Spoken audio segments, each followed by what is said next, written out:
waaye léegi yow kaan na moom woon ah kaan na moom woon day musuma kay lii kay tey kay dañuy wax ju leer nañ ji na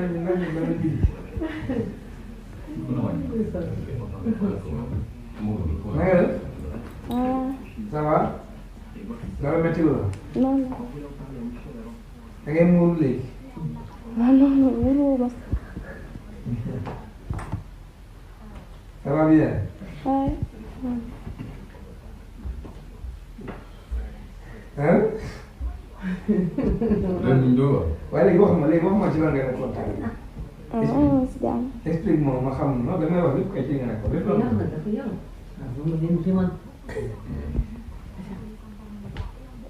waxtaan ak sa tontu tey moom dara seet si spécialement waxtaan voilà. léegi dama bëgg xam yow ci lan nga nekkoon tey. maa ngi si jàmm maa ngi si jàmm fan nga nekkoon. yaa ko nekkaloon foofu. agent de la Bible agent Bible laa nekkaloon foofu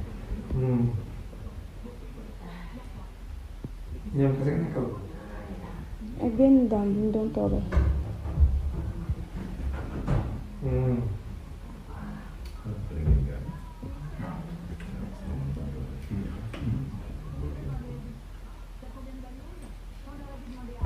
ana lii daal.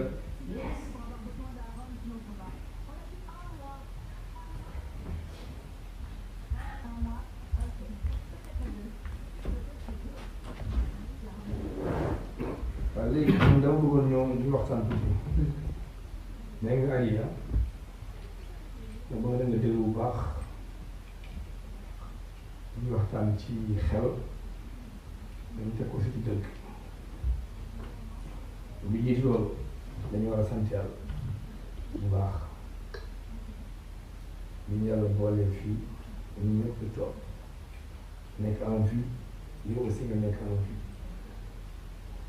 boo nee nga nekk en vie naa ñëwaat ci loolu parce que li di xew y a 9 mois maintenant li xewoon laa wax boo toogee fii ba tey bi nga toog ñu toog di wax di ko nettali kooku yàlla la neex parce que am na ñoo xam ne bu dépendre doon ci ñoom rek kon heure bii kenn waxatul ay say wax xaw ma xam nga loolu jël loolu nag boo ko amee yàlla nga koy sante mais sante ko nit ñi am da waxte yàlla tax rek parce que bi affaire yi méttee ba métti ñoom loolu jël récupéré la nekk ak yow muy métti nag ngeen jël daal di sombi di añ di reer di mbaxal di lekk di naan di dem marché di ñëw ñoom ñu bàyyi seen lépp bàyyi seen vie de famille bàyyi seen lépp moom ci sa tonton bi toog ko quelque part ku nekk bàyyi lépp nekk sa service pour que tu sois en sécurité donc nañ sant yàlla bu baax di loolu avec loolu c'est extrêmement important yow aussi dina la metti ngay xale bu ndaw am 20 ans nga am metti dund ay épreuve yoo xam ni xëy na bu doon keneen la heure bi dof la tu as été brave yàlla dimbali la moom ba tey ngay subir épreuve yi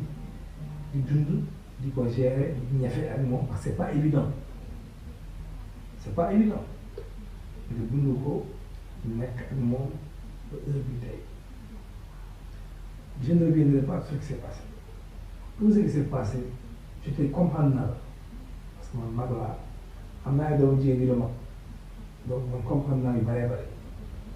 et je ne reviendrai pas là-dessus meree ma la ci aussi donc meree ma la ci au contraire dama jàpp ni tu es même brave tu es très brave parce que une autre fille de ton âge bu nekkoon situation bi dana demati lay tu es brave tu es courageux tu es bien battu ba heure bi yaa ngi toog jàpp sa njàpp léegi nag li ci nekk mooy yow dootoo mun lu toll comme li nga mën mënatul nekk li nga mun bëri na yàgg na guddul na dootoo mun lu toll noonu. Tu as souffert aussi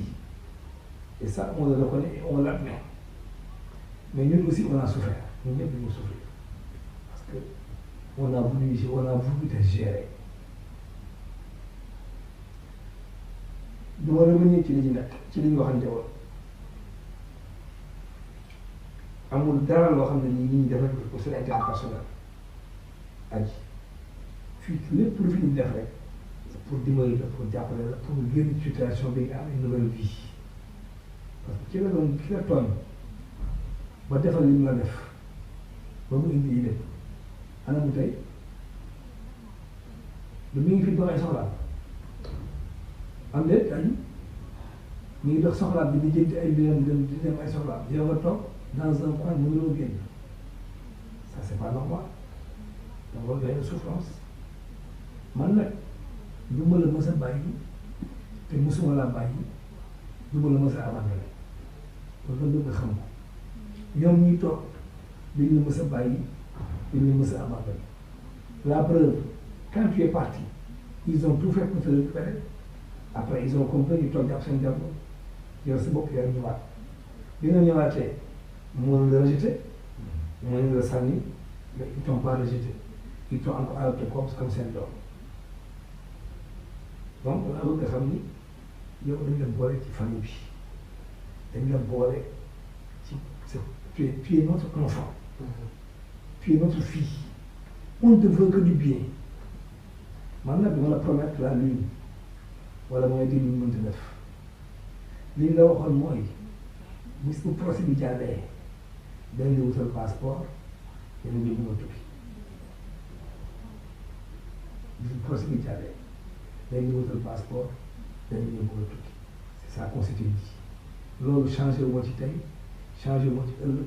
parce que sama kàddu la mën naa ko diggoon ak yow te dañ koy def mais heure bii nii fi toll nii aji mënoo am passeport mënoo génn réew mi tant que procès amul ku la ko wax waxul dëgg ku la ko dig na lu mënta def donc li fi des mooy nga xool yaay décidé man kenn du décidé parce que tu es majeur te wax naa leen ko ñoom kenn du la forcer ci dara même boo demoon tey bëggatuma nekk ak yéen nga nekk feneen man je te considéré comme ma fille loo bëgg mu dimbali mën naa la ko defal lu ma mën a jàppale mën naa la ko defal parce que yaay décidé si ma di bëggatoo nekk ak ñoom dañ leen bàyyi nga dellu on garde le contact loo soxla ko ko ñaanee ma defal la ko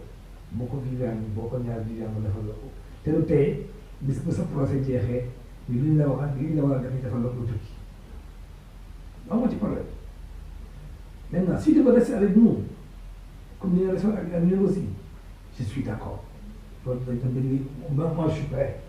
malgré tout ce qui s'est passé malgré tout ce qui s'est passé là je suis prêt aji adopté waat la wutal la foo nekk ak ñi ak ñoom ngeen nekk comme ngeen ni ngeen nekkee woon 3 mois yàggatul muñ ko mu jeex sa procès jot nga dem sa yoon nga def li nga war a def mais ci ay conditions lay nekk condition bi ci jiitu mooy da ngay toog ci kër gi boobu nga génn nga ànd ak ñoom nit nga tu n'es pas en prison nekkuloo kaso nekkuloo fenn si tu as envie de sortir ñu organiser la nga génn parce que c'est ça qui est normal une jeune fille toi doit sortir boo bëggee dem fi nga bëgg a def ñu organiser la tam nga génn si tu vas aller au resto ñu organiser la nga génn si tu vas sortir ñu organiser ko nga génn mais xamal ni am nekkatoo yow une fille normale nekkatoo une fille comme les autres nga xam ne lu la neex nga def foo la neex nga dem à l'abri parce que c'est il y va de ta sécurité ñii nga ko seqal tey jii nii ñoom bu ñu la mënoon liquider dañuy liquider bu ñu la mënee rey dañ lay rey man nag du ma la jëlal benn décision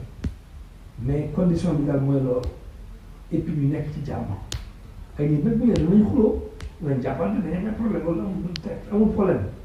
waaye ñu teg ko ci yar ak teggin nekk si jàmm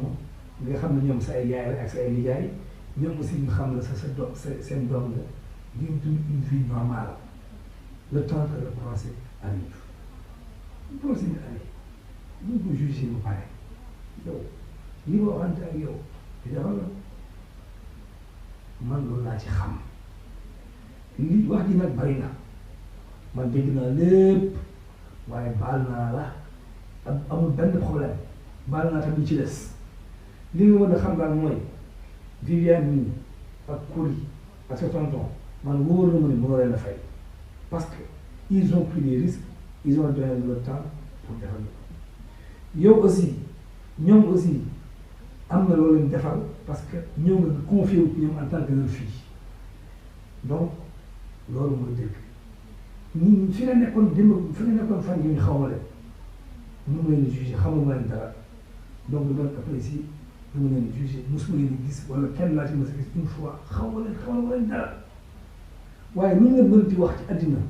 te du lii nii amul leneen lu ci def luñ la mënta wax pour jaxase la pour yàqal la pour indil la man amoo ci problème ñoom bu ñu la bëggee téye nañ la téye ñu defal la li la war a defal mais l'essentiel mooy que tu sois heureuse que tu sois tranquille que tu ne sois pas dans une prison nga nekk si jàmm rek man loolu la bëgg donc amoo problème pour mu nekk ak ñoom amoo ci problème te boo nekkee ak ñoom aussi loo soxla wax ma ko dama koy def dama koy réglé boo mu ne tonton dama bëgg lii ak lii ak lii nga jaaree ko si Viviane bu ma ko mën a dimbali defal la ko parce que tu es ma fille te dama am benn contrat ma ak yow et du ma la mës a bàyyi jusqu'à la fin de mes jours aji du ma la mës seetaan du ma la mës a bàyyi te loo bëgg mën naa la ko defal mais dafa am temps tey état bi parewul pour defal la passeport parewul kenn mënu laa defal passeport ci ak ci sa policier bi la ñu koy defal passeport dañ koy dàq du fa am bureau la preuve ay policiers ay agents yu lay surveiller donc amul passeport booy tukkee donc mënta nekk donc c'est pas parce que dañ la bañ a jàppale wala dañ la bañ a dimbali du loolu mais mënta nekk da nga war a comprendre c'est pas possible comme c'est pas possible nag ñaari option rek moo fi nekk si tu veux rester avec nous ma gënal ay man li ma gënal man nga toog ak ñoom ñu seet yan condition nga mën a dundaate ak ñoom ci lii ma la wax nii vraiment loolu laa bëgg parce que kenn du am sa doom nekk ak moom pendant des années di ko sànni man bëgguma nga nekk ci ay loxo yu ma xamul parce que wóor na ma mënoo am fu gën ñoom fi ñu nekk man loolu laa gis mën na am nag ay problème mën na am ay détails ay différents mën na am ay jafe-jafe loolu c'est normal fépp lay am mais ñu la gën a bëgg comme ñoom ñu la bëgg nii man gëw ma ko mais bu la boo dee ba xam nag léegi bu la wóoree ni vraiment fii mënoo fay nekk ak ñoom mënoo nekk ak ñoom yow choisir aji fan nga bëgg ak lan nga bëgg man ma defal la ko parce que jeune bi directement du ma la mën a bàyyi je veux que ça soit clair foo bëgg a dem ne ma fii laa bëgg a dem fii laa bëgg a nekk lii laa bëgg a def je le fais pour toi parce que sama intention bi ma amoon démb ak bëgg démb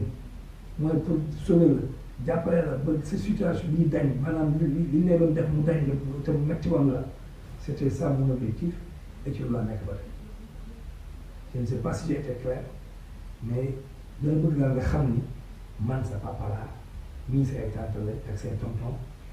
jàmm ak salaam dañ la bëggal donc ne prends pas de risque ngay tëdd di gaañu wala ngay daw wala ngay génn di def